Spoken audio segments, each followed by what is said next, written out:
सर्दियों की ठंडी रात थी। शहर की गलियों में एक बूढ़ी माँ अकेली चल रही थी।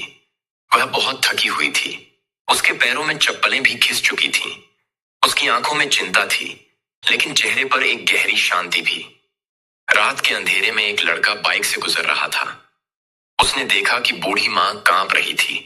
वह पास आया और बोला, माँ, इतनी रात को आप अकेली क्यों हैं?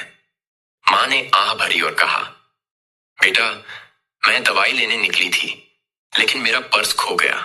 अब न घर जाने के पैसे हैं, न दवाई खरीदने के। लड़का चुपचाप अपनी जेब में हाथ डालता है, कुछ नोट निकालता है और माँ के हाथ में रख देता है।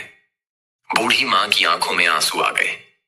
उसने कांपते हाथों से उसके सिर पर हाथ रखा और कहा, बेटा, भगवान तुझे इतनी दौलत दे कि तू दूसरों की भी मदद कर सके।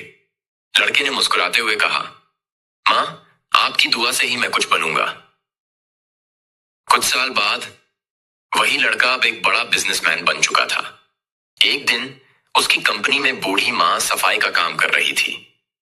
उसने देखा और पहचान लिया, ये वही माँ थी जिसे उसने उस ठंडी रात में पैसे दिए थे।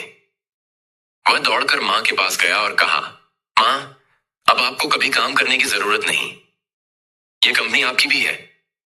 बूढ़ी माँ की आंखों में खुशी के आंसू थे। वह सोच भी नहीं सकती थी कि एक छोटी सी दुआ बेटे को इस मुकाम तक पहुंचा देगी। सीख, कभी भी किसी की मदद करने का मौका मत छोड़ो, क्योंकि छोटे कर्म भी बड़े चमत्कार कर सकते हैं। कहती हैं,